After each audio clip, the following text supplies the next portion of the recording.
Welcome into another edition of the Bat Around. I'm your host, Paul Valley. He's my co-host, Ryan Blake. Ryan, will you do me a favor? What's up? Because I can't figure out why I'm not on camera. So while I'm doing that, will you do me a favor and read our first read for Royal Farms while I figure this out? I will see if I can handle that, Paul. School's back in session and it's time for a roll call. A chicken roll call, that is. Right now at Royal Farms, you can get 9 chicken rolls for just $10. In addition, a 10-piece dark Rofo chicken meal is just $15, and you can get 2 hot, good-to-go sandwiches for just $6. Get to your neighborhood Rofo today to find out why they were voted number 1 in the USA Today Reader's Choice poll for best gas station for food. Did I do that okay? You did that wonderfully. I certainly appreciate you. I have no idea why you can't see me on screen. I'm going to try one more thing here. It's Um, tragic, Paul, truly. yeah, well, Almost as almost as tragic as the Orioles being 1 out away from getting no hit last night by the Detroit Tigers. yeah, on my 40th birthday, which would Ugh. have which would have been brutal. Well, happy But birthday. thank you, thank you. The Orioles. It's funny because the Orioles they were down 1-0 in the first inning. Eflin gave up that home run to the number 2 hitter. And I was sitting there having dinner and drinks with my best friend. And I turned to him. I was like, well, that's the game. The Orioles, they were in the first inning. The Orioles aren't going to win this game. Now they're down 1-0. Completely joking. And it turned out to be correct. Yeah. You have an opener. He goes inning in the third, gives up nothing. Then you have this guy Herder who comes in, and he goes 5 2/3, no hit ball. Walks Adley to lead the inning off in the 8th inning, but he doesn't go anywhere. The Orioles don't score. You got 4 pitches. If it had been a perfect game, it would have been the first time in Major League history that there was a combined perfect game. So the Orioles came that close to making history yesterday. Ryan, your thoughts on how are you feeling watching this whole game unfold? I didn't watch it. I was fishing, and I'm so glad I was fishing instead of watching this game. I was listening on the radio on my drive down, following it on my phone as I was on the dock, but I'm so glad I wasn't in front of a TV because it was just another night of disappointment, and that's feels like that's all it's been with this team. Um, hey, there's Paul. Yeah, somehow you would have thought this would have been one of the first things I checked. Somehow my webcam on my laptop got closed, and I have no idea how because I've never closed it. It's One. like looking through binoculars with the lens caps on. Yeah. No. Look, I'm so glad that I didn't get a chance to watch because it seems like every night is a new rock bottom, and every night it's maybe this is the spark this team needs. Maybe tonight's the night they turn it around, and it hasn't been yet. And I'm starting to feel like it will never be. Like I said last week on the show that this feels like the kind of season where, like, we're so frustrated for so long, we're just gonna end up in the World Series, and it's gonna be like, "Oh, we're here." I don't feel that way anymore. I just don't. I think this team is I think they're bad. I think this is a bad baseball team. And I know in my heart that they're not, but it like I, dude, it like I I I enjoy doing the show with you. I don't want to be sitting here on my Saturday morning talking again about how the Orioles sucked last night. Like, Yeah. it's beating me into a pulp. Yeah, it's been tough. I posted last week that this has been probably the most disappointing season of my entire life. And the reasoning behind that, like we've seen a lot of bad baseball, right? Like I was 13 when the Orioles lost to the then Cleveland Indians in the ALCS. I remember Mike Mussina going 7 innings, striking out 15 and allowing, I think it was 1 hit in that game and no runs. I remember that game. I remember watching it at my Uncle Mike's house in the Orioles losing and thinking they'll be back next year. And then it took another 14 losing seasons. It took 14 losing seasons after that before the Orioles came back and were a good baseball team again. And there was one season in that stretch where I felt the way that I feel now. Not 2018, not 2019, not 2020, not 2021, when they were the worst team in baseball and losing 100 to 110 games every year. 2002, the Orioles were 63-63 after getting a win in game 126. They had hovered around 500 the entire season. It was like, hey, you know what? This team, they're not great, but they're not bad. Maybe they're turning it around, and they can finish the season with a winning record. After winning their 63rd game, they lost 10 games in a row. They then won a game, then lost 8 games in a row. Then they won 3 of 5, and then ended the season losing 12 games in a row. They went 4-32 over that season's final 36 games. So they were 63-63, and they finished the season 67-95. 67-95. And over those final 36 games, they scored 3 runs or less 27 times. And I was a freshman in college at the end of that season. Like I was in my first semester of college, bright-eyed and bushy-tailed, 18 years old, and legitimately watching the Orioles be the worst team in baseball after being around 500 through August. It was absolutely atrocious, and that is the closest that I've felt to how I feel right now. And this is probably the worst, because this team was the best team in baseball in the middle of June. They were rolling. They took 2 of 3 from Atlanta, 2 of 3 from Philadelphia, 2 of 3 from the Phillies. They're coming off a 17-5 victory against the 17-5 victory against the Yankees to put them at 49-25, and they are 6 games below 500 since then. 6 games below 500 since June 17th. We're watching a team that has scored. They had 1 hit and 1 walk last night. No hitter until 2 outs in the 9th inning. 3 runs or less, 15 of their last 25 games, and 7 of their last 8. 2 runs or less in 5 of their last 8. They have 10 or more hits just 4 times in 25 games. Since last Saturday, and we talk about the injuries. We'll get into this in a little bit. We talk about the injuries. Most of the injuries are to the pitching staff. There are some significant injuries or some key injuries to the roster right now offensively, and we'll get into that. But since last Saturday, the Orioles have played 6 games. They've had 5 starts in which the starter got into the 6th inning with or further with 3 runs or less, and the Orioles lost 4 of those 5 games. Zach Eflin last Saturday, 5 2/3 innings, 3 earned runs, they lost. Corbin Burns, 6 innings pitched, 2 earned runs, they lost. Albert Suarez, 6 innings pitched, 1 earned run, they won. Dean Kramer, 7 innings pitched, 1 earned run, loss. Zach Eflin, 6 2/3 innings pitched, 1 earned run, loss.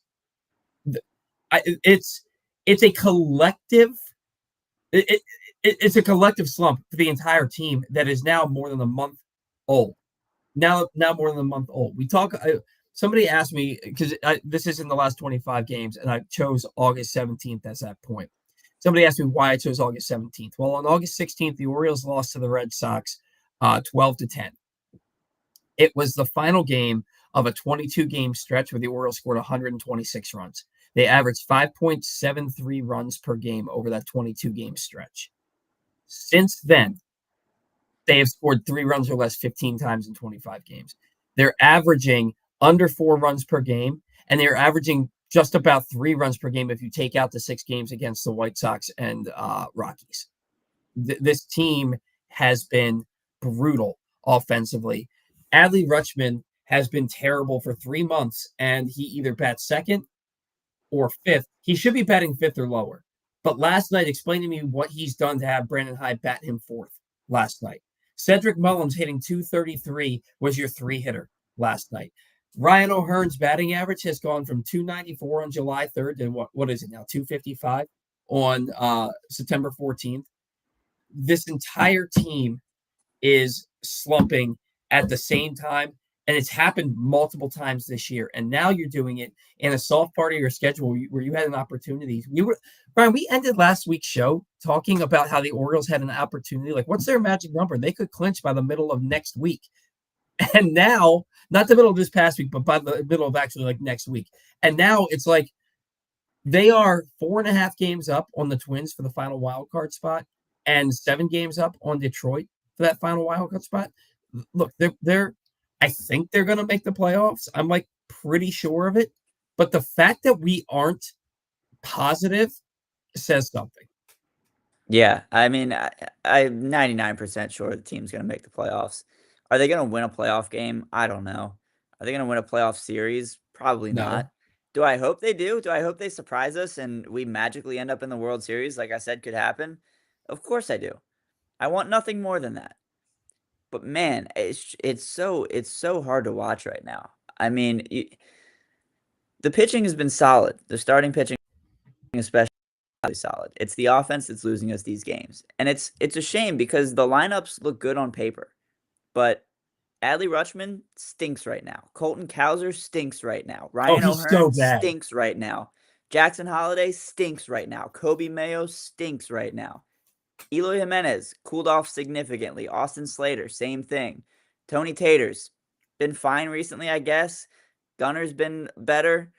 But gosh, man, it's so many guys who we know have worlds of talent just can't figure it out. There's got to be a common denominator, right? Mm-hmm. Right? Mm-hmm. And we're gonna get into that in a little bit too. I do want to pull up somebody's comment. Daniel Pitts made this comment because first, Pigtown Sports, where's Paul? Screen's black. And then Daniel says, every time you were even 1 minute late, I think the show isn't happening because Eric got you canceled. And that's what I was laughing at while you were like Eric Garfield. That if that guy got me canceled, then I deserve it. If he had that kind of impact on me.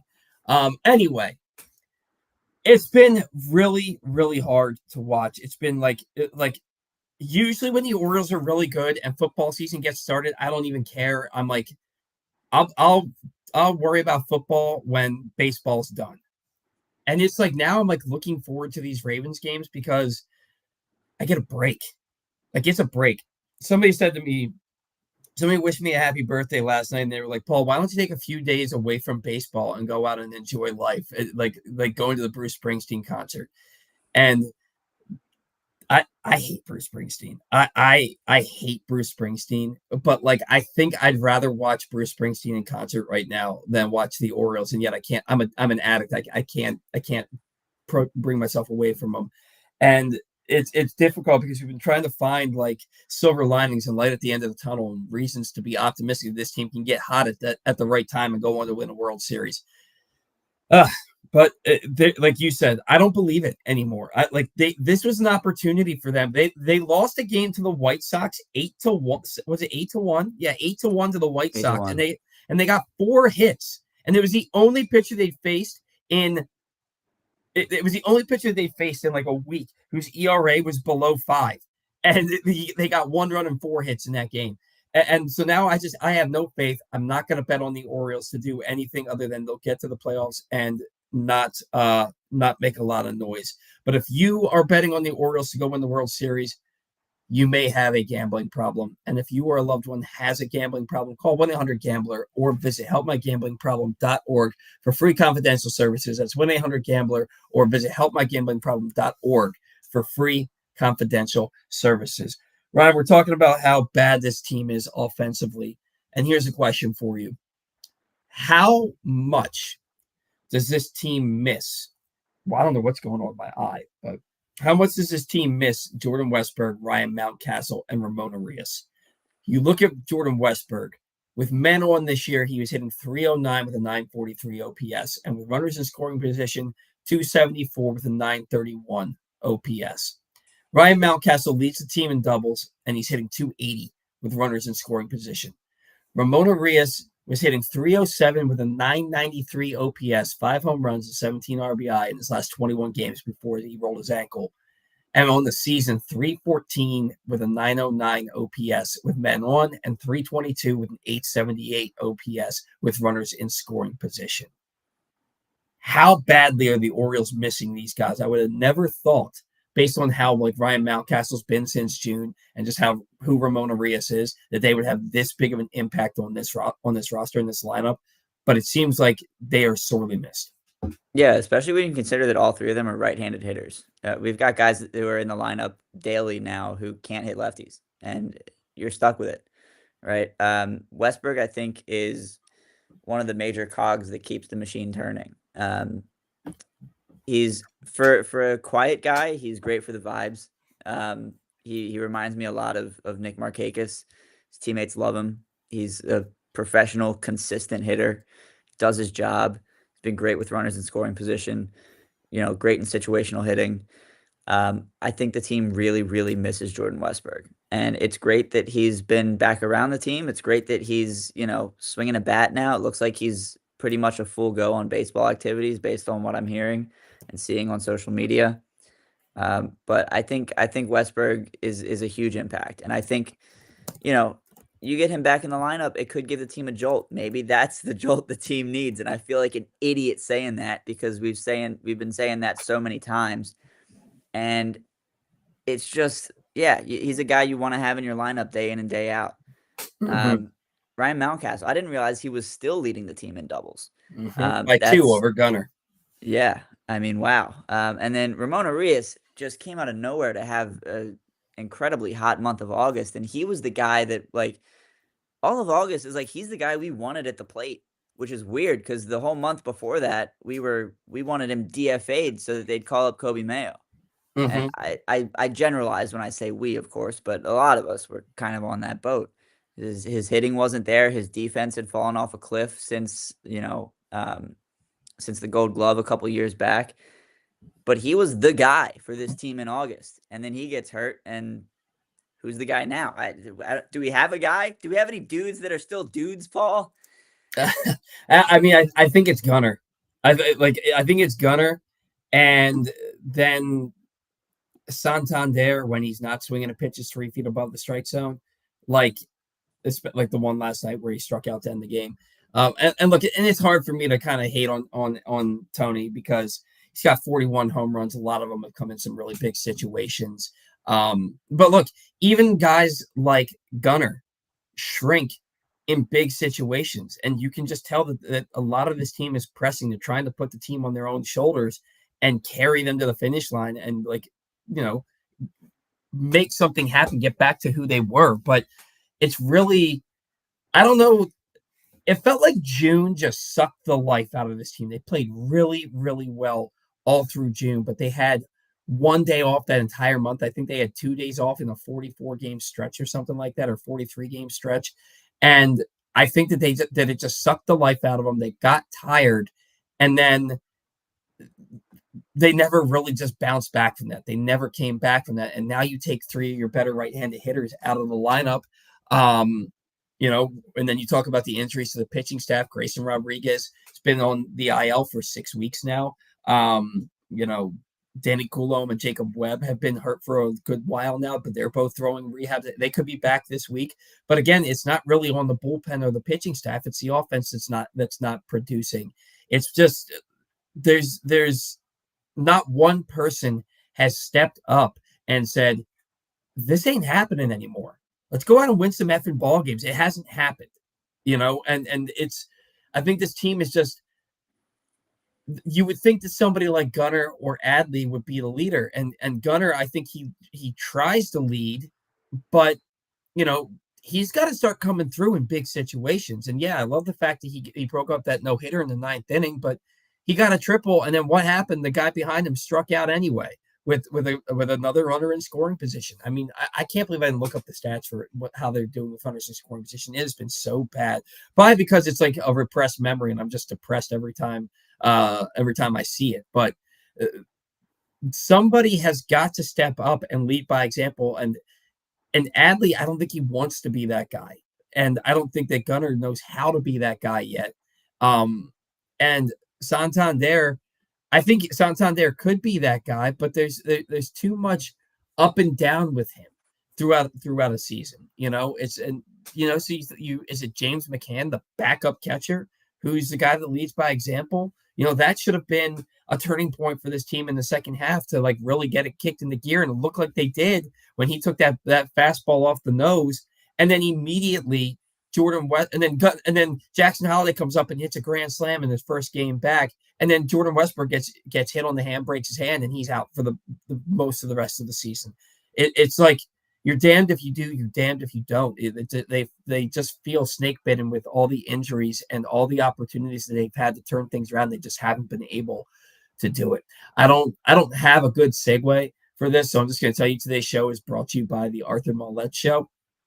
The next Arthur Mollett Show is Tuesday, October 1st, at the Green Turtle in Towson. You can join Glenn, Rita, Arthur, and his special guests all season long. I thought you were opening a beer can. I was like, man, the Orioles are making Ryan drink at 10 o'clock in the morning. Don't tempt me, Paul. I'll go get one right now. Right? You can join Glenn, Rita, Arthur, and his special guests all season long. Again, this Tuesday, October 1st at the Green Turtle in Towson. They will be traveling the region, allowing you to get up close and personal with your favorite players. You can find the entire schedule at PressBoxOnline.com/Mollett. And if you can't make it out, you can watch the show on PressBox's Facebook or YouTube page, or listen Friday nights on 105.7 The Fan. So join us again this Tuesday, October 1st at the Green Turtle in Towson for the next Arthur Mollett Show. All right, Ryan, Orioles team morale. Clearly the morale of this show is at an all-time low. But it seems like the Orioles morale since they started winning baseball games in 2022 is at an all-time low. I've got 3 quotes here from Orioles players. The first one's from Jordan Westbrook, and it's long, but I don't want to leave anything out because I needed there to be context and people. There was some good in the quote too. So Jordan Westbrook, losing sucks, Westbrook said. Morale is down when you lose, and we've been doing a lot of it recently. I'm not going to spare words. We haven't been playing well in all facets of the game. So yeah, it sucks. Morale's down a little bit. Guys, I think, are searching and putting a lot of pressure on themselves to right the ship. But deep down, we all have this confidence that we're a good ball club. Like, we have the pieces to make a run. We have the pieces to finish strong in the regular season. And so I think it just comes down to trusting ourselves and really going out there and just worrying about putting a good product together on the field, pitch by pitch, really. If we get down early, like, who cares? We're going to find a way. That needs to be the mentality. And if we're up, like, let's step on somebody's throat. I think right now that's what needs to happen as a whole, is there just needs to be a little bit of, okay, we don't care what the noise is. We don't care what happens during the game. Just find a way. So hopefully we can do that. First of all, from Jordan Westbrook, that's the mentality that feels like this team is missing, right? We saw how you couldn't beat the Orioles last year. No matter what the score was, they weren't out of ball games. And they started this year that way. I think they had 6 comeback victories the first month of the season. And it just feels like they've had like 3 since the end of April. And that mentality of, if we get down early, who cares? We're going to find a way. And if we're up, let's step on somebody's throat. This team is missing that mentality. Even the other day when they scored 5 runs, Cedric Mullins had to hit 2 home runs and drive in 3 himself for them to win that ball game. And they were up 5-0. And they still, I think they were up 5-1. And they still had to scrape and claw to pull out that victory. This team has not been making comebacks, and they haven't been holding teams down when they do get that big lead. And they haven't been getting big leads because they've been scoring 3 freaking runs a game. I don't know how morale can't be down when they're playing like that. You go on to Cedric Mullins, who on the team's morale after 12-3 loss to the Red Sox, and he said, "It's not at its best, but it's not terrible either. We got soundly beat today, but the beauty of baseball is we come out tomorrow and set the tone for us to move forward." And then Dean Kramer, after going 7 innings of 1-run ball in an Orioles loss the other day, when he was asked how this team can get back on track, he said, "My job is to go out there and pitch. That's a question for the higher-ups, the guys who make the decisions of who plays, who doesn't play, and all that stuff. So I wish I could tell you, but I got no answer for that." I noticed that, posted it on social media, because to me, Dean Kramer, when they asked him that, the cliche token answer would have been, Yeah, we're not playing our best baseball, but we all have faith in that clubhouse and our abilities and in our ability to turn this thing around. We just have to get one bounce our way and we can really go on a run here. That's like the cliche answer. Instead, he said, my job's just to pitch. That's a question for the higher ups, the guys who make decisions of who plays, who doesn't play, and all that stuff. Wish I could tell you, but I got no answer. I get that Dean's a little sarcastic after games. He's not like the friendliest guy with the media. That's just kind of who he is. Not that he's unfriendly, but I get that that's just kind of what his personality is. But I thought that he could have answered that question in a number of ways, and the way that he did to me was a little bit telling. Your thoughts on 3 players in the last week coming out with these comments about team morale? Yeah, we kind of knew it was coming at some point, right? There's only so long you can give these cliche answers. I think Kramer said a lot without saying a lot. I think Mullins was just honest that this game sucked. We got the brakes beaten off of us. So I thought that was when he says it's not terrible either, that probably means it's closer to terrible than not, right? Mm-hmm. Otherwise, I don't think that word would have come up in conversation. Yeah, look, it's no secret that things are bad and have been for a while. But Westberg's quote, like you said after you read it, that's the kind of that's what this team needs. When I was reading through that quote and I saw where is it? If we're up, let's step on somebody's throat. Yes. Yes. Yes. I say that every time the Ravens score an opening drive touchdown. Mm-hmm. Step on their throat, keep doing what you're doing, and they always stop doing what was working for them. Every time. Yeah. Every time. You get a lead, you add to that lead, and you step on their throats. Now, like you said, it's hard to step on somebody's throat when you're scoring 3 runs a game. Mm-hmm. But that's the mentality you need in the lineup. Because how do you get off to an early lead? By wanting to step on their throats. And then how do you step on their throats? By building to that lead, stringing hits together, hitting some balls out of the park. I think this team misses Jordan Westberg more than they realize. I really do. And I don't want to say that he's, going to be a difference maker and get this team to the World Series, but he certainly could be. You get him back in the lineup, you hit him in the 4 or the 5 hole, give an opportunity to put Adley down at 6, O'Hearn down at 5 or 6. Maybe Mountcastle's back, he's hitting 6 or 7. The lineup looks a lot better than it does right now with just that one guy. Now, obviously, he's not going to carry the team. You need other guys to hit. But man, I love me some Jordan Westberg, dude. I do. He's one of my. He might be my favorite player on the team. I want him Like, back. I love so Jordan bad. Westberg. Yeah, but and it's it's kind of telling that you kind of see the warts on some of these players that are kind of being thrust into everyday roles now. I mean, you've got what's his name, Emmanuel Rivera, who's playing third base for you every day. You had to start Levon Soto at second base the other day. You're watching Jackson Holiday go through growing pains again. You're watching Colton Cowser. My God, man, this guy can only hit for 3 weeks at a time. And then he falls off a cliff for 2 months after that. I feel like he's striking out 2 or 3 times every game, and people think that I hate Colton Cowser, and I don't hate Colton Cowser, but I need you to play better. I need you to be a better hitter than what you are. God bless you. He was leading the charge for Rookie of the Year, and he's been passed by Austin Wells now because he's just fallen off a cliff over the last month. It's frustrating is like the main word here, and I think, and you can see the frustration with the players. You can see the body language on the field that this team is just like beaten down and withered, and it makes me wonder, Ryan, has Brandon Hyde lost this clubhouse? Like, the Orioles got 1 hit yesterday. The media asked him about it, and he said, it's just 1 game. We'll bounce back tomorrow. It's like, no, this isn't just 1 game. It's been 3 months of this. You can't just say this is 1 game and we'll bounce back. Has Brandon Hyde kind of lost his feel for this team and lost the clubhouse? This is a debate that fans have been having for a while, it seems. Kind of ever since the Corbin Burns situation where he was yelling at the umpire and Hyde kind of told him to quiet down and then didn't say a word to the umpire. This has been a pretty big debate, and I look, we're not in the clubhouse, right? We don't Yeah. know.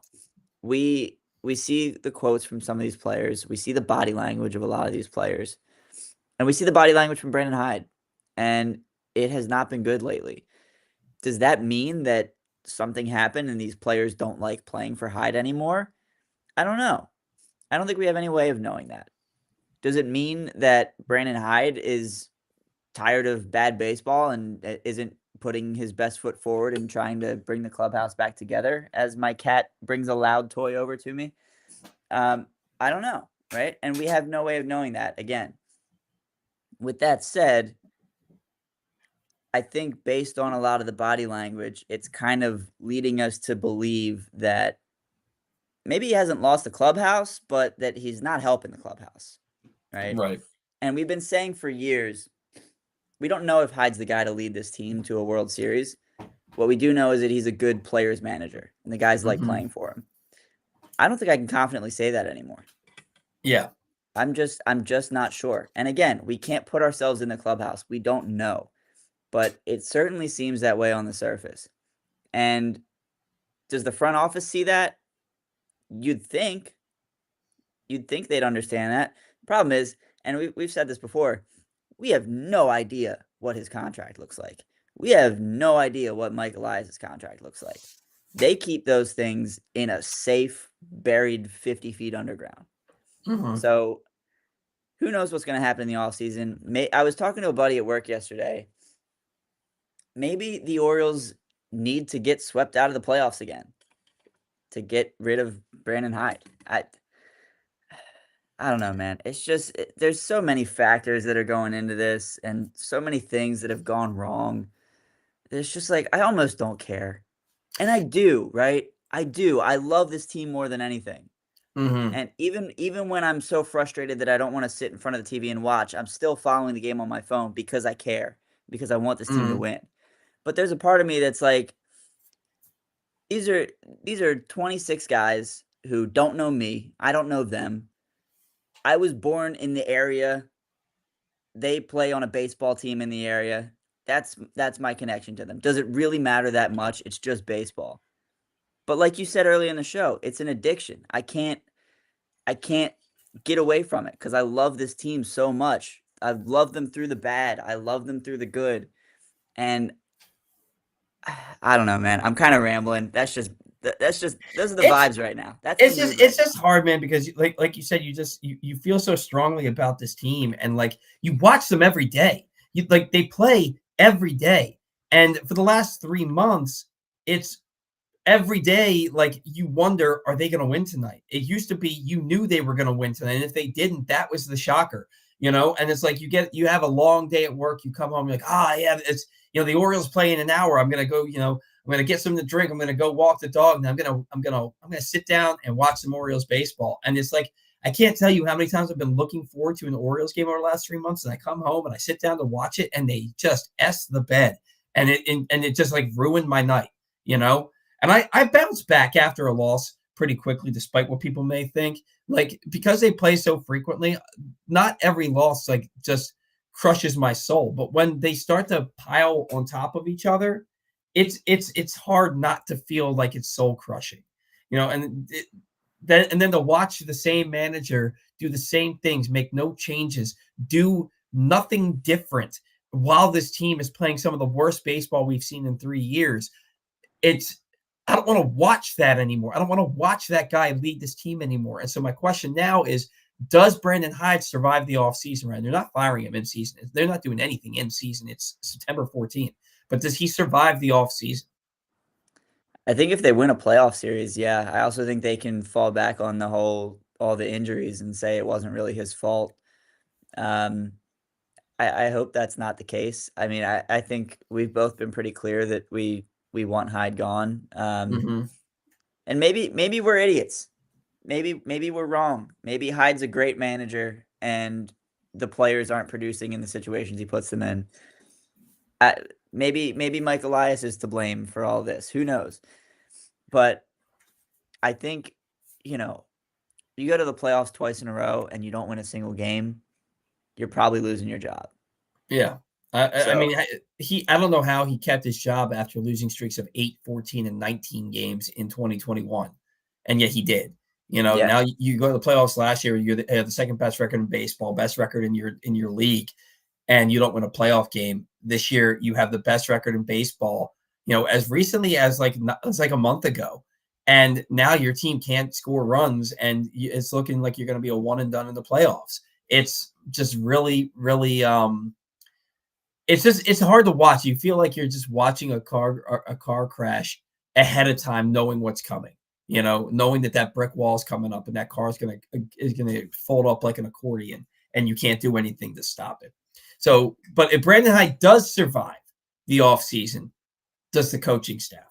Do the Orioles bring back 2 hitting coaches and an offensive strategist and Drew French? And I have friends who think that Drew French is the reason that the Orioles have had so many injuries to the pitching staff. So that's the question. Does this coaching staff survive? I don't see how you can let the manager and the coaching staff stay, but I don't see how if the manager goes, the coaching staff stays, or if the coaching staff stays, the manager goes. Does that make sense? I know what you're trying to say. And I drank a lot last night, so my brain might be a little pickled right now. Those two things don't have to be mutually exclusive, but they typically kind of are. It seems. I think that whether Hyde's to blame or not for the core of the issues, I think it's clear that the 2 hitting coach thing isn't working. I think that's brutally obvious. Drew French, I don't know if he's the cause of all these injuries, but we've seen pitcher injuries go up pretty significantly across baseball. Mm-hmm. And I think he's more a product of that than a reason for that. Yeah. But yeah, look, if this team makes the playoffs, which we think they will, and they get bounced again in 3 games, which they certainly might. They might get bounced in 2 games if they're in a wild card series. Mm-hmm. Then I think you've got to make changes. You can't just say, well, 3rd time's a charm. Let's try again. Hyde got us through the rebuild. Let's see if he can win us. No, you can't. You can't do that. Mm. They might. It wouldn't surprise me. But I'm losing confidence in so many different pieces, and I don't know what the root of it is. Yeah, it's hard because you don't really know what about Brandon Hyde they love. You don't know how much say he has on the lineup. I believe that he has final say on the lineup every day. I believe he makes the lineup every day. I believe that they sit down and they speak about it. Sig, Eve, and Elias. I think they all sit down with Brandon Hyde. They go over the lineup, and then Brandon Hyde gets final say. And I think that he does control the bullpen. But like, how much of this is dictated on what Sig and Mike Elias are saying to him, saying like, hey, this guy does not pitch well if you pitch him 3 days in a row, so he's off limits today, or this guy doesn't pitch well against this team at this temperature on this particular day. Like, how much of that is factoring into the decisions that Brandon Hyde makes? I have no idea. I think I know, but like, I don't really know. You know what I mean? I think I know. I don't really know. Do you know what I mean? I'm picking up what you're putting down. Yeah. So if you excuse me once, ever since I sneezed, I need to blow my nose. So I'll be back in a second. Nah, go do what you got to do. I want to remind you that today's show is brought to you by AJ Michaels. You're looking at your old boiler with a jaundiced eye. It's time to call AJ Michaels. You'll save 50% of your energy, get a $6,000 rebate, and an 18-month no-interest energy loan. Why aren't you going to AJ Michaels? Find us at ajmichaels.com. Again, you can save 50% of your energy, get a $6,000. Whoa, $600 rebate, not $6,000, $600 rebate, and an 18-month no-interest energy loan at ajmichaels.com. Final thing about that for that one segment of the show, Ryan, can we realistically expect this team to revamp with off-season acquisitions? They're going to need to. They need several players. Yeah. Honestly, I haven't looked much at the free agent class coming up. I know it's it's Corbin Burns and not a lot of great pitching, from what I can tell. It's Juan Soto, Anthony Santander, and probably not a ton of great bats. So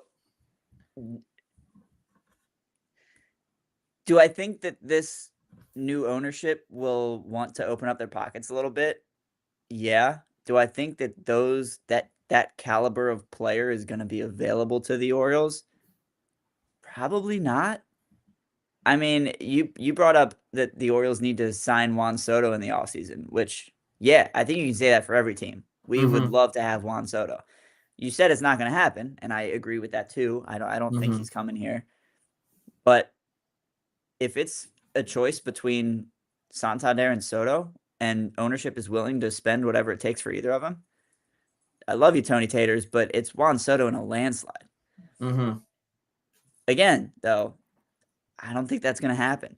I Yeah. think if there are going to be significant changes, it's going to be with the coaching staff, and it's going to have to be, because I don't think the player personnel is going to be on the market like we've seen in years past. And again, I haven't looked too deep into the free agents. I'm sure there are some guys that I'm going to like and going to want the Orioles to sign, but I don't know, man. I don't know. And just to be clear, what Ryan's talking about with what I said about Juan Soto, I said if you want the Orioles to turn it around immediately next season, there are two things that they need to do, and neither of which I think are going to happen. Number one was fire Brandon Hyde. I don't believe that you can continue moving forward with him. I think that there was always a ceiling with Brandon Hyde, and I think that they reached that ceiling, you know, last year and arguably the middle of June this year. And a lot of those injuries, they're big time injuries. You can't discount them. But I just think that there's got to be a mentality with this team that I don't know that Brandon Hyde has right now. But number two was sign Juan Soto. And the reason I said Juan Soto is because I've looked at the free agent market, and I think that, like, aside from JD Martinez, he is like the one veteran bat that you can plug into the middle of your order and know that he just makes the entire team around him better. The Orioles have a lot of really good players, and they just need that one guy that's the guy who has the veteran leadership. He's won a World Series. He gets on base. He's not a big strikeout guy. He's got that kind of power. I mean, you're talking about a guy with a 280, I think it's a 285, 405, 960 something OP, like, slash line, and hit for his career. Does it have to be Juan Soto? No, and it's not going to be Juan Soto, but you need somebody in the middle of this lineup that strikes fear in the opposition. And I've been screaming from a mountaintop, go get JD Martinez to DH for this team. He's a perfect right-handed hitter for Camden Yards because almost all of his home runs go to right field. And he's a gap-to-gap guy. But now it's like he's 36 now. Are you going to sign him this offseason? Like, he missed all spring training because nobody signed him, and he's been tearing the cover off the ball with the Mets all year. Like, they need somebody like that. As far as it being Juan Soto, that's not going to happen, and I know that's not going to happen. And somebody was like, the people that keep pushing back against that are saying the Orioles aren't going to be that aren't going to have that they aren't a market for that. And it's like the Orioles, I think, are the 24th market in baseball, 24th largest market in baseball, and then the Padres are like 25th. And the Padres spend over $200 million a year. And somebody was like, well, do you want, between Gunnar and Soto, half your payroll to be taken up by Juan Soto and Gunnar Henderson? Yeah, I do. Mm-hmm. I do. Yeah, it'd be pretty Yeah. cool. Yeah. And then then you can have a bunch of rookies who are really good playing for league minimum, and you can sign three different pitchers for $20+ million a year, and you're right around $200 million, and you're in a good spot. I just think every team needs a Juan Soto. There's not a team out there that doesn't need Juan Soto, except for maybe Agreed. the Dodgers, and they probably would go out and spend. They get their payroll over $400 million just to have him in the middle of the. God, nobody would beat them. Nobody It wouldn't surprise me.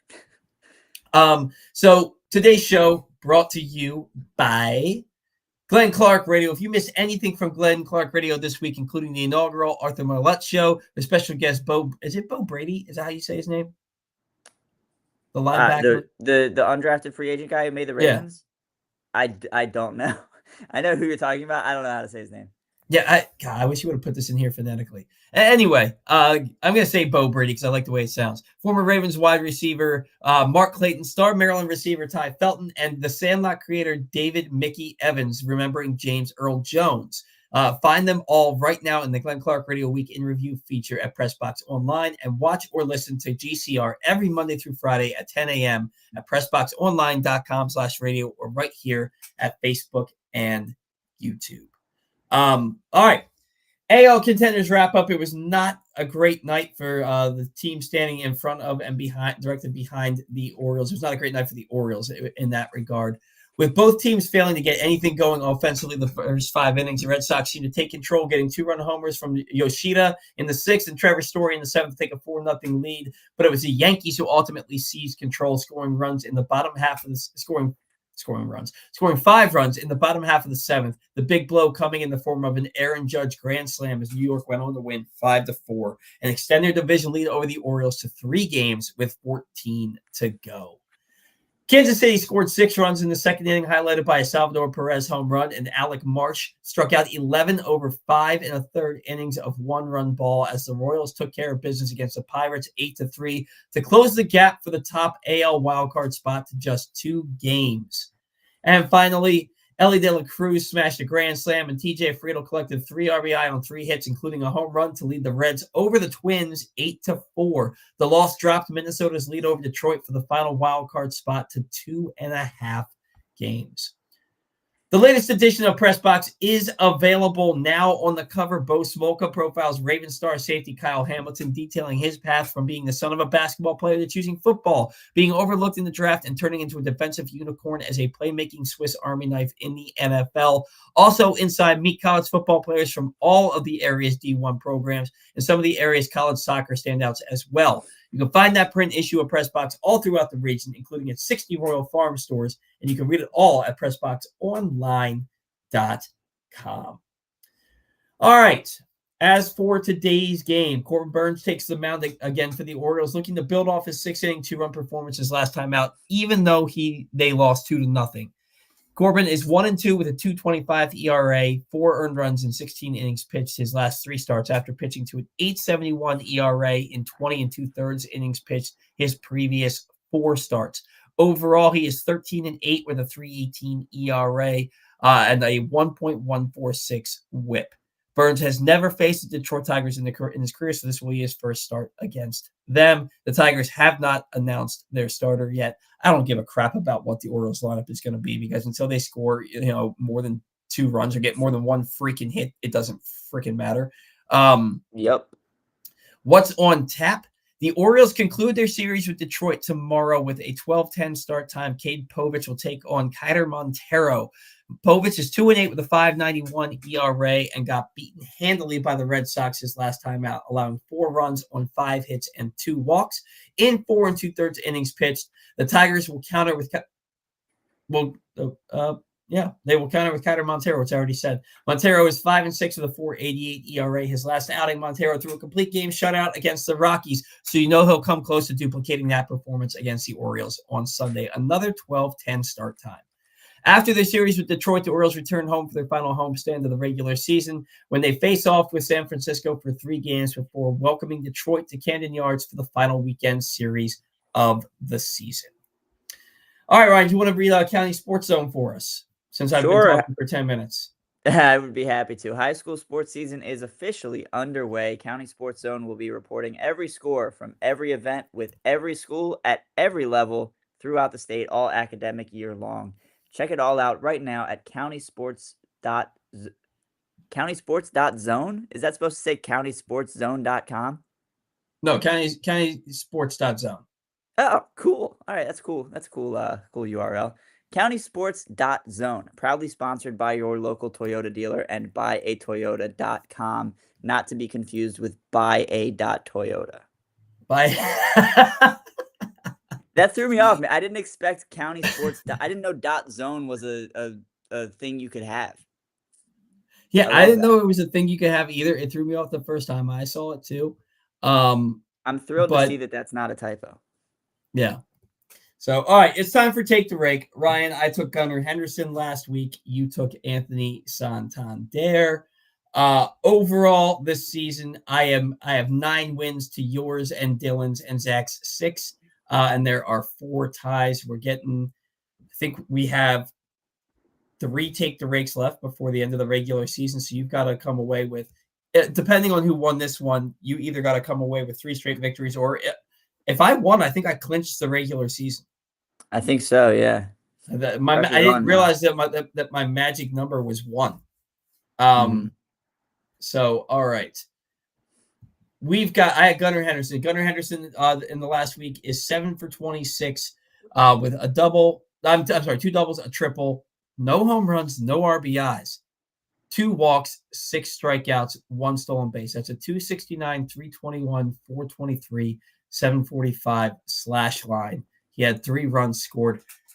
Gunnar Henderson had no RBIs this week. How does the best player on the team go a week and not drive in a run? That's a great question. That's going to be bait for people to try to put him back in the 3-hole or something.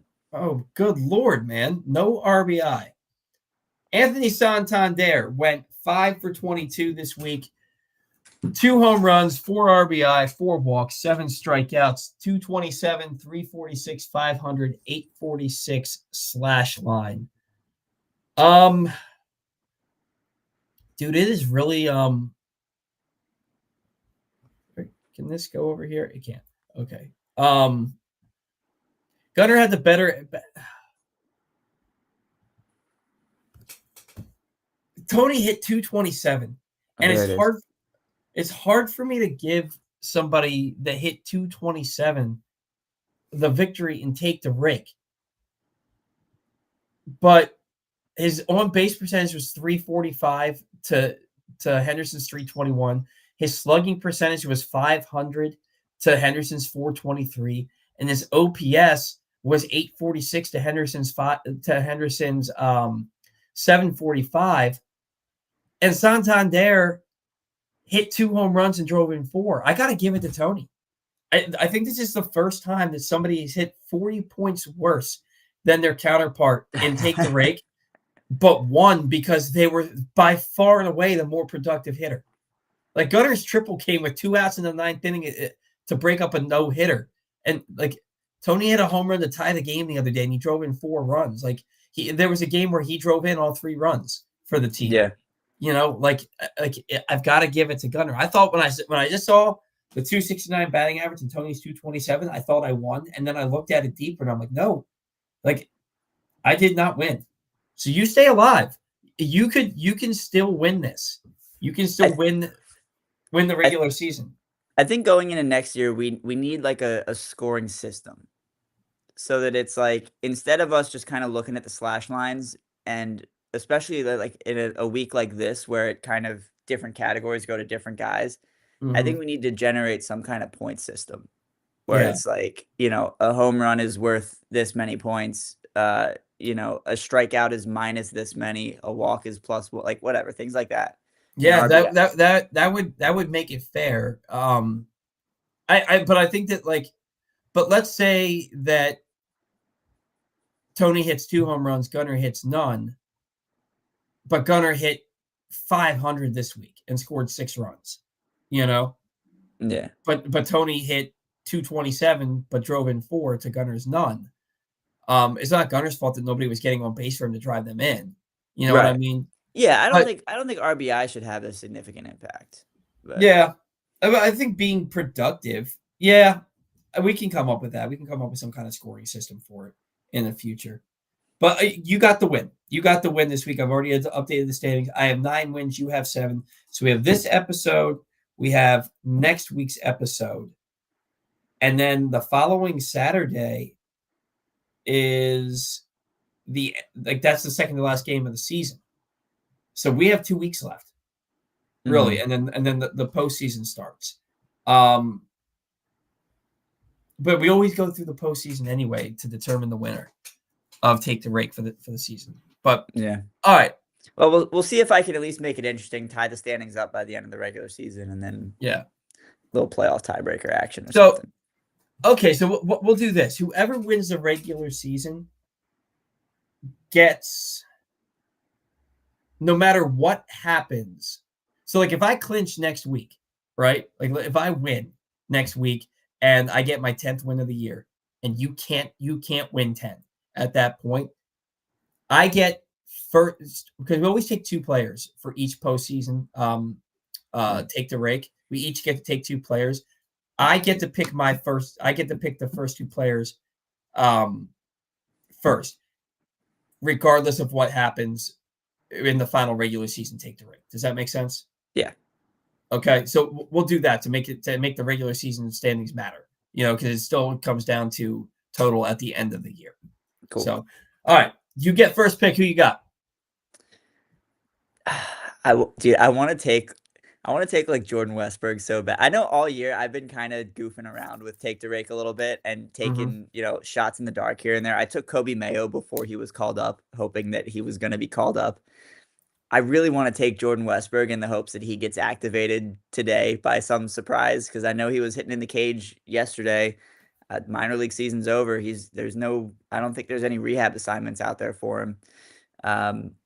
So I want to do that, but the AAA season's over. AAA might not be. I know Jacob Webb, Danny Coulomb were there. Kerstad was just at Bowie, but I think they're wrapping up. I don't know, man. All the guys that I've been paying attention to the minors so religiously for the last couple years, they're all in the bigs now. So like, aside from like Basayo, I feel like I've paid less attention to the minors. But I know it's around this time of year that the minor league season wraps up. But I digress. I'm not going to take Jordan Westberg.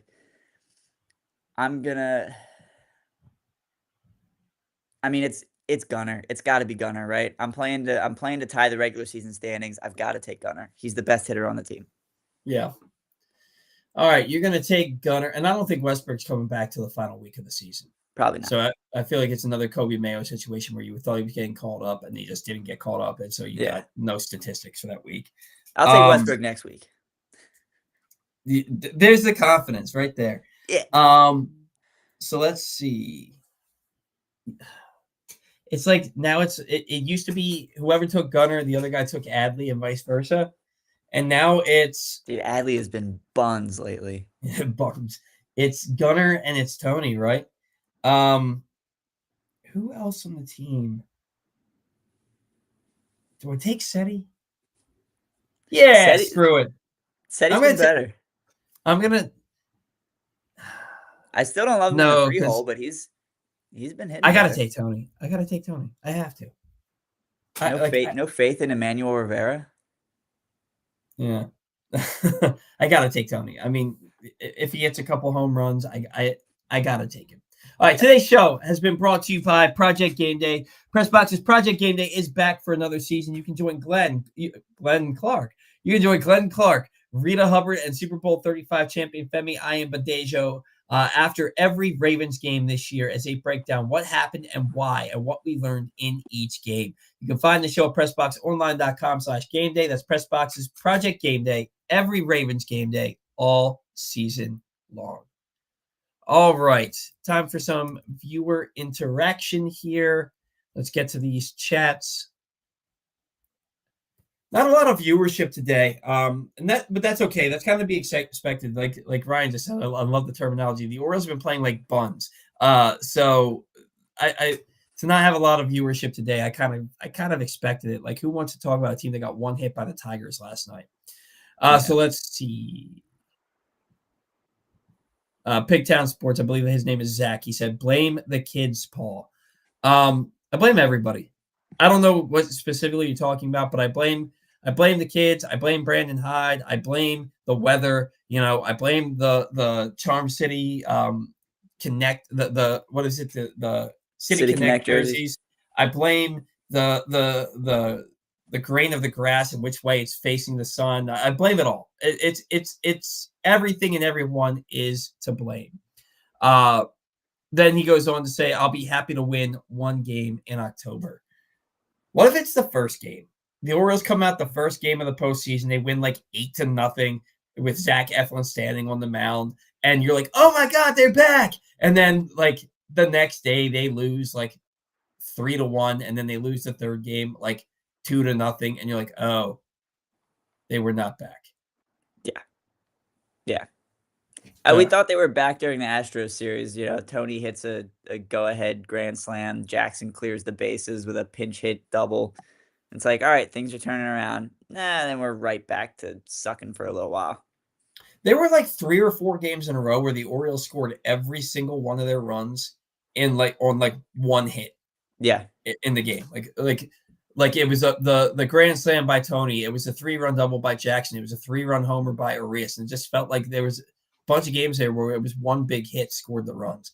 Daniel Pitt says, how do we remain positive about this team? I need some Ryan Ripken right now. I haven't seen much of Ryan Ripken saying the O's are fine because I think even he can see that the O's are not fine. They are very, very bad. The wheels have fallen off this thing that we got to call a tow truck. Ryan? Yeah. I don't think the O's are fine. Yeah. Buns. They're buns right now. Buns. Zach, I agree with you. Worse than bad team seasons because expectations were so high. Yeah, it's just been brutal, man. This season has sucked the life out of me. Like, think about that show that we did and how high the vibes were after a game that the Orioles lost 14-11 back in June because they were down in that game like 14-3. And they managed to come back and they got the tying run to the plate. And it was like, holy crap, this team is so good that even when they're getting their doors blown off them, they're not out of the game. And it has been all booty and buns since then. The vibes were so high after a 14-11 loss. And then a week later, it was like, that was when you and I said this was the best team in baseball and that they were going to go to the World Series. And they have been absolute crap since then. Absolute crap. Yeah, and look, I could handle the 14 straight losing seasons because it was the same every year. There were a couple years like 2000. You mentioned 2002, 2005 comes to mind. I believe the Orioles were in first place at the All-Star break and then fell off a cliff that season as well. But I could handle because that's what we were used to, right? We were accustomed to bad Orioles baseball. It was a long losing season drought where they just couldn't figure it out. And not that we were okay with that, but we were accustomed to it, right? Now, the Orioles, they were very bad for a few years, 2018 through 2021, whatever it was. And we're thinking, we're coming out on the other side of this rebuild. We're optimistic about the future of the team. We're feeling like we're building something sustainable that's going to get us to maybe a handful of World Series over the next decade. And we win 101 games last year, get bumped out of the playoffs without winning a game. And it leaves a sour taste in our mouth. Coming into this year, it's like, all right, this team won 101 games. How are they going to, what's the encore going to be? And for a couple months, it was looking pretty good. But because, exactly as Zach said, because the expectations are high, look, the Orioles haven't been that bad. They're a few games under 500 over a few months span. That's not good, but it's not that bad. But compared to what we're expecting from this team, it's awful. Mm-hmm. And that's why this is also frustrating. And that's why so many of us are not interested in turning on the TV every night to watch a team that is disappointing us. It's not a fair weather thing. It's not a bandwagon thing. It's we're so much better than this. We need to figure something out thing. It's crushing my soul Yeah. to watch them play baseball. And it's funny, man, because it used to be when they were really bad, right? Like, I can remember coming home from a long day of work in 2021, and the Orioles were terrible. And I was just like, oh man, I'm so happy to be home and just turn on the game because maybe they'll win. Yeah. Like maybe they'll win. And that was like fun to like watch baseball and like have the hope that maybe they'll win. Yeah. It wasn't I hope they'll win. It was like maybe they'll win. Maybe somebody will hit 2 homers and like some random starting pitcher will go 7 innings, a 2-run ball, and the Orioles will win a ball game tonight. And that'll be cool. I need that right now. And now it's like I hope they win. Yeah. It's exasperating. Yeah.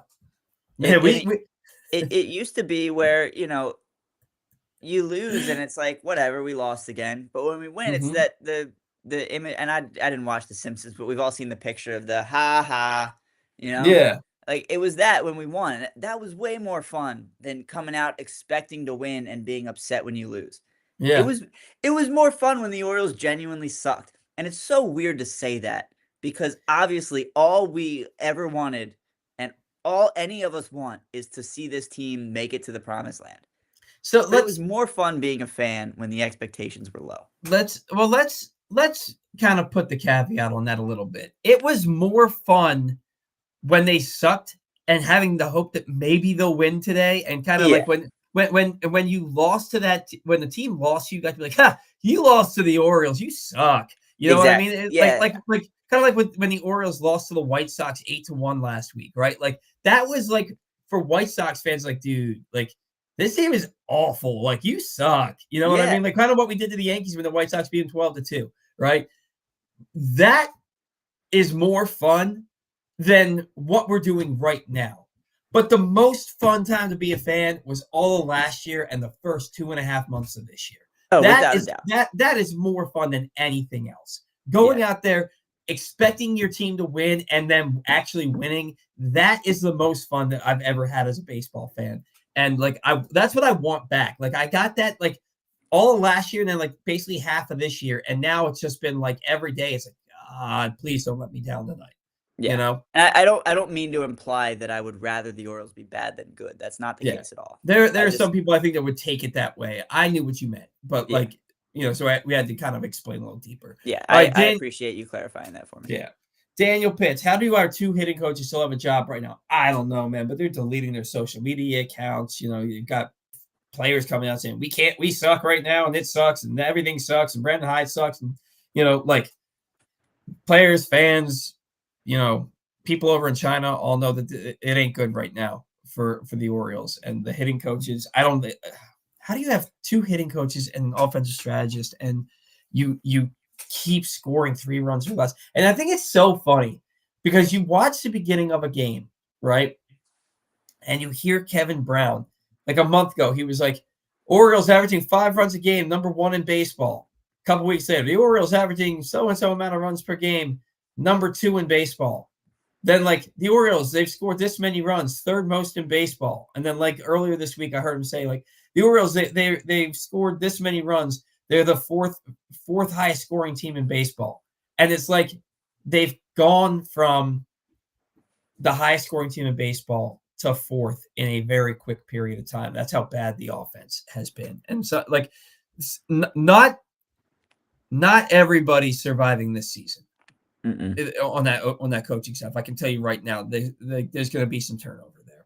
Bobby Crawford, instead of signing Burns and Santander, the Orioles need to sign Juan Soto, plus put Adley on notice and have him compete for his job next spring with Basayo. One, they're not going to sign Soto. I want them to sign him so badly, just like I wanted the Orioles to sign Judge 2 years ago, but they're not going to sign Soto. It's not going to happen.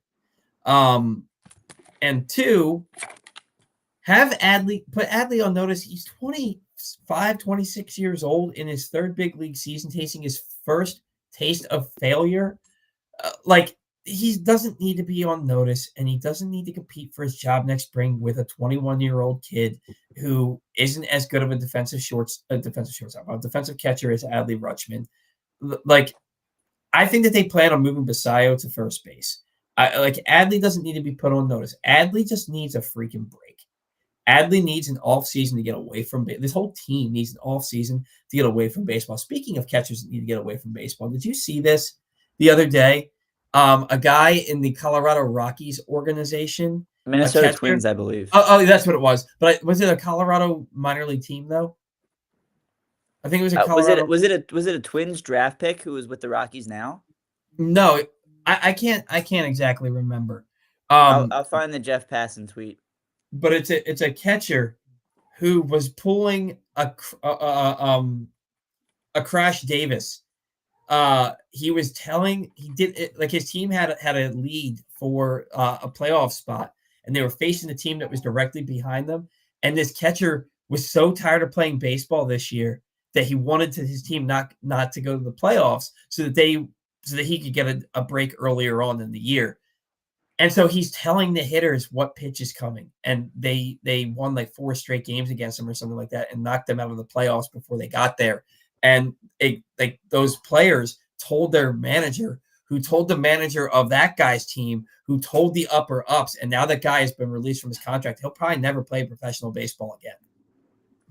Yeah, Twins minor league. It was a Tigers team, a Tigers minor league team that they were playing. The Lakeland Flying Tigers. Dude was checked out. He wanted the season to be over, so he was trying to help the other team. And I mean, if that's your mentality at the end of a long baseball season, then you're not cut out for professional baseball. So yeah, I'd be shocked if another team wants to give him a chance. And maybe he doesn't even want to play anymore. Like maybe not. Maybe this was his just, way out, and he saw that. Yeah. He wanted to be a story. Yeah. Daniel Pitts, if we were playing the White Sox in the first round of the playoffs, I wouldn't think we were going to win. I wouldn't go that far. They just crushed the White Sox 2 games in a row before losing 8-1. I would think that the Orioles would win a playoff series against the White Sox. If for some reason Major League Baseball changes its playoff format, like the worst team in baseball gets to make the playoffs and they play that first series against the best team in baseball, that would be like, oh my God, can you imagine? Can you imagine the uproar over that, especially if that worst team in baseball beat the best team in baseball in that first series? Honestly, I would kind of love that. I think it would be hysterical. Instead of giving the Yankees a bye, make them play a 3-game series against the White Sox. Loser goes home. I kind of love that. that would be awesome, but only if it happens to the Yankees or the Dodgers or the Red Sox or the Cubs, right? Basically, it can happen to any team that's not the Orioles. Yeah. Because if it happened to the Orioles, I would be pissed. Rob Wicks. Will Rubenstein force Elias to fire Brandon Hyde? I want Terry Francona to replace Hyde. I thought I heard that Terry Francona still wants to manage, but he had to retire because of his health issues. And if he's healthy, he wants to manage. I think that Buck Britton would be the perfect manager for this team. I used to push against that because I wouldn't want the Orioles to go from a career minor league manager in Brandon Hyde to a career minor league manager in Buck Britton. But the young, talented players on this team all played for Buck. They all played for Buck Britton. They all won with Buck Britton. Won a lot of ball games. He knows how to manage this group. It's just a matter of is he equipped to handle the rigors of managing in a big league spotlight with the fans that the second that you're terrible, they're coming for you with pitchforks and torches. But I think that Buck Britton should be the next guy to get the opportunity for the Orioles. I don't know about for the same reason you said, going from a career minor league manager to a career minor league manager. I'm not sure Buck Britton is the guy to be the manager of the Orioles. I do, however, would love to see him as part of the major league coaching staff in some capacity, whether he comes up as a bench coach to again, be the guy that these guys all played for and know and respect. And, he can kind of be the Freddie Gonzalez role, be Brandon Hyde's right-hand man. Maybe that's the role that's best suited for him. Maybe he'd be a great major league manager. I don't know. It's certainly possible. Putting Buck Britton in that situation and putting Brandon Hyde in that situation isn't fair to either one of them. And as much as I dislike Brandon Hyde, you can't put your manager in a situation where there's a bench coach who is loved and revered by all of your players, and the second and he's loved and revered by a lot of the fans of this team. And the second it starts to go south for this team, they're going to be calling for your head and wanting the guy who's sitting right next to you replace you. I think that's terrible for both. Well, I want to be clear. When I said I maybe Buck Britton as a bench coach, I didn't mean with Hyde still as the manager. I mean. Oh, you did say Hyde's right hand man. Well, I meant as Freddie Gonzalez is to Hyde now. Oh, gotcha. I didn't say that very clearly, but no, I mean get rid of both of them. Bring in a different manager, promote Buck Britton to be the major league bench coach with maybe a Terry Francona. I don't know. But yeah, I think that could bode well for the team. But again, I don't know. Maybe Buck Britton would be a fantastic big league manager, and we just haven't given him a shot yet. There's a cat. This cat doesn't even live here. Same. It doesn't live there? No, the cat does live here. It's Lena. It's Lena. It's just going to be funny. It's like, where did this cat come from? And why does it love me so much? This show is home to many stray cats in the greater Baltimore area. Yeah. AJ Mukherjee says a team is a reflection of its manager. Eve Rosenbaum last year admitted Hyde makes the lineup and didn't want Stowers in there. I don't think that she said that. She said that Hyde has final say on the lineup, but I don't think she said that Hyde makes the lineup and didn't want Stowers in there, because then how do you expect that guy to play for Brandon Hyde when he has to, if it's known that Hyde doesn't want him in there? She says they were itching to get Stowers and Norby out, and so they moved them. He, and so they moved them both for a bag of balls. Now Whitecat just keeps. Oh, there's a fly. She has an excuse now. Oh, she's just been annoying me all day, but that one there actually was a fly. So yeah. Anyway. So yeah, I don't know that they were itching to get rid of Stowers and Norby. I think they were trying to like put together a good package to get to. They wanted to be the ones to figure out what was wrong with Trevor Rogers and get him and crack the code with him. I think. Hey man, could this team use Connor Norby right now? My God, tearing the cover off the ball. Your thoughts on what AJ had to say? Yeah, I mean, I don't think they. I think they genuinely thought that they were getting a decent pitcher in Trevor Rogers, and maybe they are, but it certainly looks pretty brutal right now, especially with how well Connor Norby's playing and the fact that Trevor Rogers isn't even on the roster. As for the lineup, I don't recall those quotes specifically, so I don't want to speak on that too much. But I certainly agree with the first part that a team is a reflection of its manager. I do too. I don't think that. Well, I'm not going to be able to say this clearly, so I'm not going to say it. But I agree that a team is a reflection of the manager. She was on the Verge podcast last year, and they asked her about lineup construction. She said that they all meet and to discuss the lineup, but at the end of it, Brandon Hyde has final say over the lineup. I do not believe, because this would have been a story, I do not believe that she said Brandon Hyde doesn't want Stowers in there, and so we're itching to get I don't think that she said that, because that would have been a story last year. Yeah, I don't remember that either. AJ says they should have kept Norby and traded away Holiday for the Tigers ace. Norby's, I mean, that's a very hindsighty comment. Hindsight is 2020. Jackson Holiday is 20 years old, and he's learning. He was tearing the cover off the ball when he first came. The second time he came up, he hit 5 home runs in a week or whatever, and he was looking like, oh, this kid's something. And then the league adjusted to him, and now he's got to adjust back. Jackson Holiday is going to be very good next year. I have no doubts he is going to be very good next year. So I'm going to pump the brakes on that. Yeah, I'd like the Orioles to have an ace, but I don't think that they should have kept Norby and traded Holiday for the Tigers ace. Another 20-year-old, Jackson Chourio with the Brewers, the first few months of his season and his big league career were not good, and he's now a 2020 player. Why are all of the 20-year-old studs named Jackson? It's weird. I don't know. One of them plays for Baltimore, and one of them is from Baltimore. Yeah. Anthony a Red Santander Sox fan from Severna Park. Go figure. Just kind of like a Yankees fan from Severna Park. Yeah. Anthony Santander is a home run or out hitter lately. He's gotten some base hits recently, but yeah, I think that he was trying to hit number 40 for a while there. But I mean, it feels like he's the only one hitting home runs for this team right now. It's nobody else is hitting home runs. It's Gunnar will hit 1 a week, Tony will hit 2 a week, Rivera will get into 1 every couple of weeks, and then nobody else is hitting home runs. When's the last time somebody not named Gunnar, Rivera, or Santander hit a home run?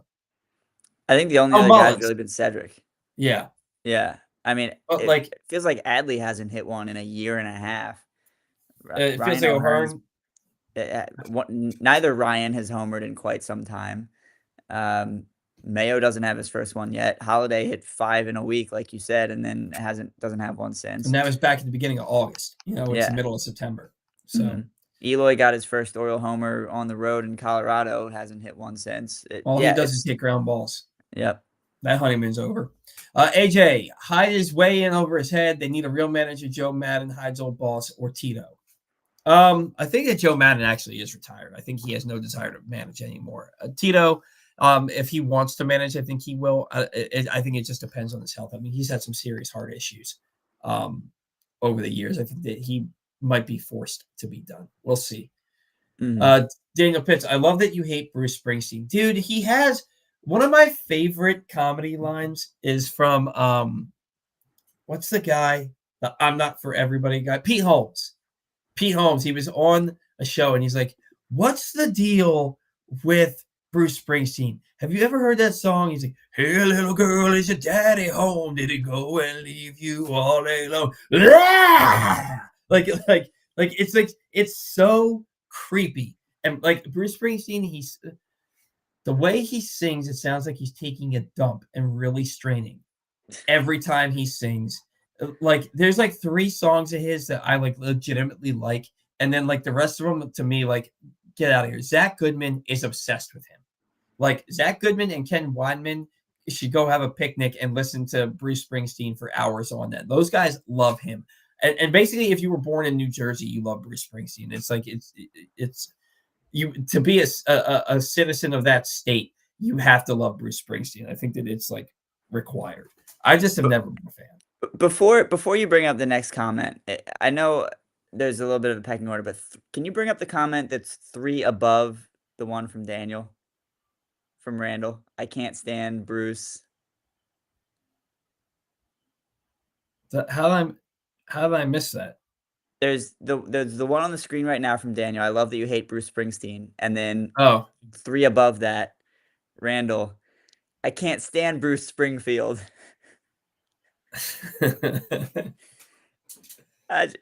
That must have been autocorrect. It had to have been. It had to have been. But I love it. I thought it was hilarious. Anyway, you can go back to your normal what you were doing. Yeah. AJ, what is the beef between Eric Garfield and Paul? Is that guy still saying Michelle Deshawn is the next Ken Griffey Jr.? The beef between me and Eric is more so beef from Eric towards me, because he thinks I'm too negative about the team. And you know, there are a lot of people that feel that way about me, and that's fine. I don't think I'm negative. Like this, I'm trying to say this without sounding arrogant. Not everything, a lot of what I've said about this team and my worries with this team have come to light, like have come true.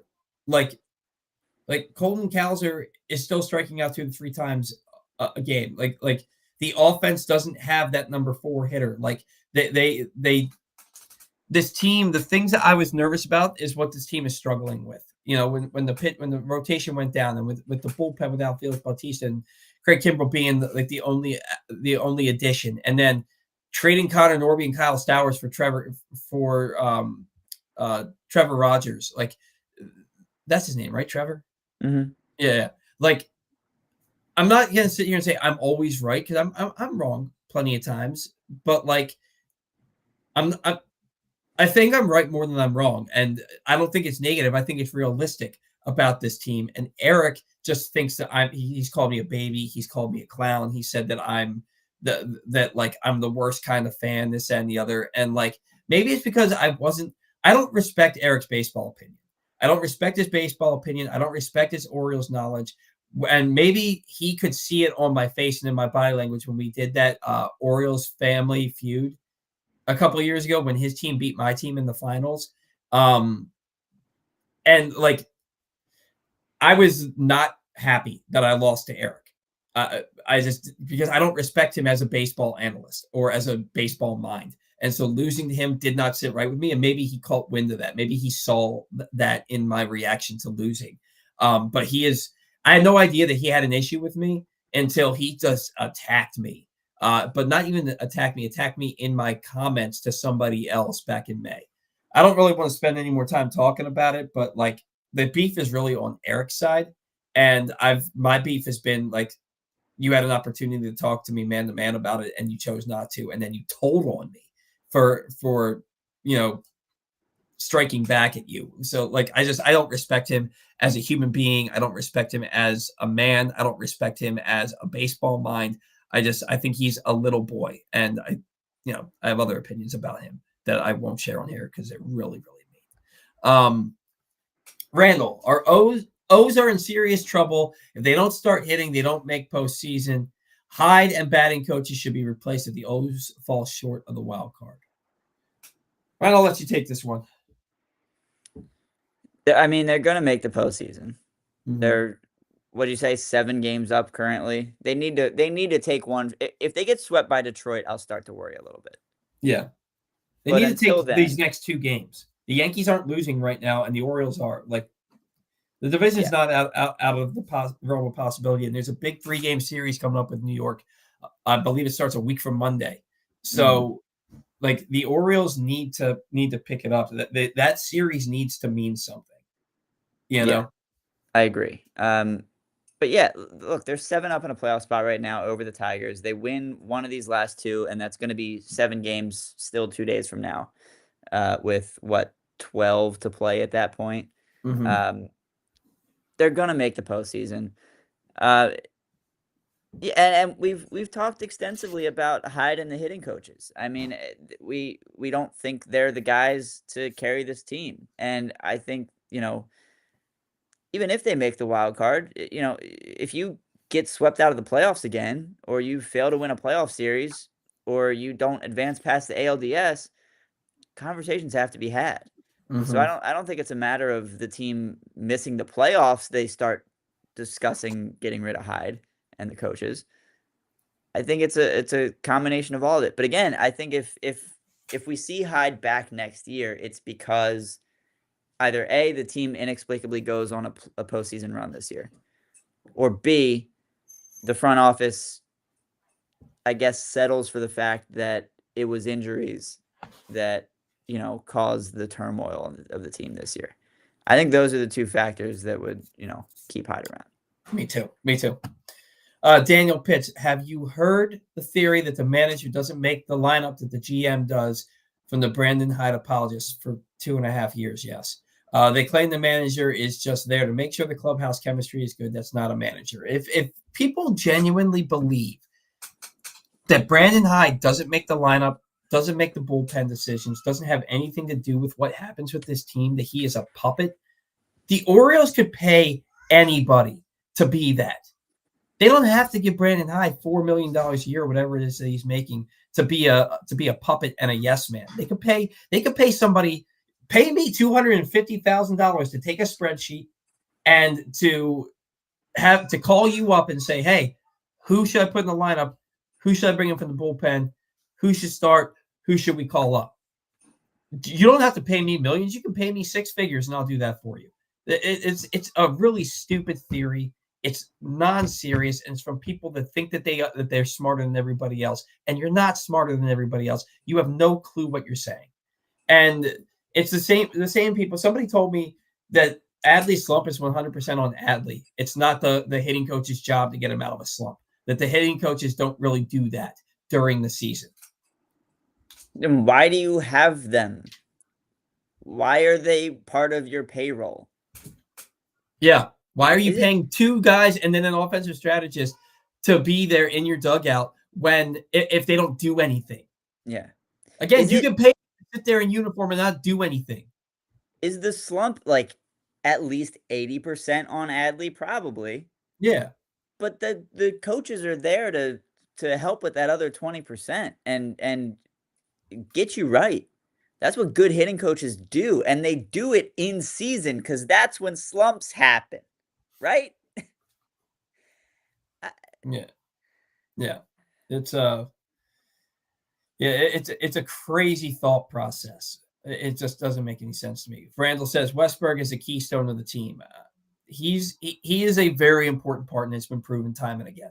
And I love Jordan Westberg. I all he's done at every level is produce, and he's only gotten better once he started playing pro ball, getting out of college. I knew that Westberg would be this kind of player last year, and to watch him become that kind of player and then see him get hurt and see how devastated the team was, you can't undervalue you can't overvalue Jordan Westbrook. He is too important to this team. AJ, replying to Daniel Pitts, Eve Rosenbaum clearly said this isn't true last year on the Verge podcast. Yeah, she said that they sit down and go over the line together, but ultimately final lineup say goes to Brandon Hyde. But she didn't say anything about Kyle Stowers and him not wanting to play him. Randall, this horrible downside began when it's a U in Westbrook's name, not an E. I was going to say the same thing. When Westbrook was hurt. The horrible downside began when Westbrook was hurt.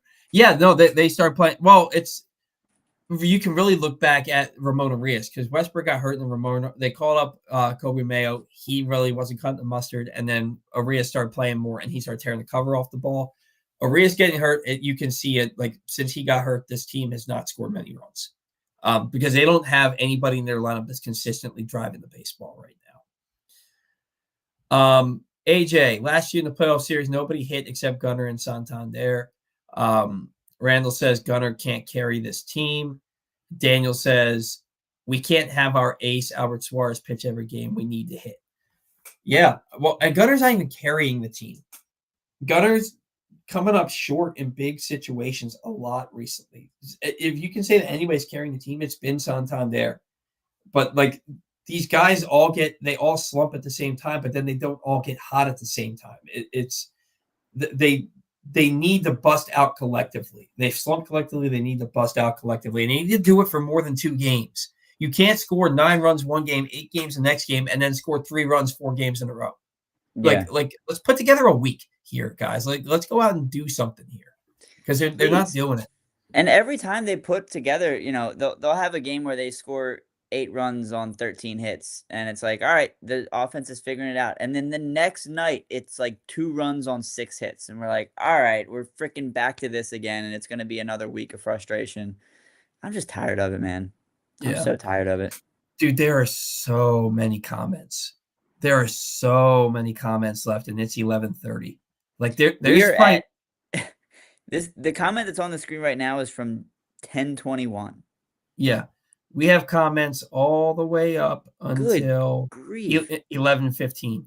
Well, I know viewership was down, I guess, but I can't see that number, but comments are up, that's for sure. Yeah, it doesn't show me how many comments, guys. I can't get to all these. So I'm going to try and go into the actual show post and respond to your comments individually throughout the day because I don't have time. And the longer these shows are, the longer it takes me to post them because I have to convert them into MP3 form to post them. And it takes literally an entire day when these shows go this long. So we got to call it here.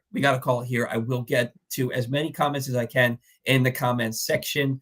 Until then, thank you so much for tuning in. Without our spot, and thank you to our sponsors. Without you, we don't have a show. Thank you to everybody that tuned in, commented, watches, listens, live or on replay. Without you, we 100% do not have a show. Thank you for bearing with us while the vibes and morale have been low. We're matching the team right now. It feels like. But until next.